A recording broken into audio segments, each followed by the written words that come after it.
In this video, I will show you how to connect Pillow to Apple Health. First, open the Pillow app from your home screen. If this is your first time using it, just go through the setup steps and fill in your details. Keep tapping Continue until you get to the part where it asks for Apple Health permissions. Once that screen shows up, tap Allow. Then select Turn on All so Pillow can share and read all the necessary data, and tap Allow again to confirm.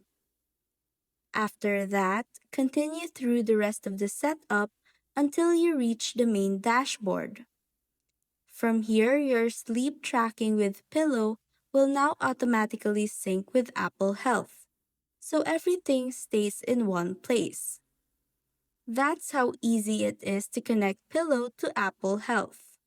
And that's how to connect Pillow to Apple Health.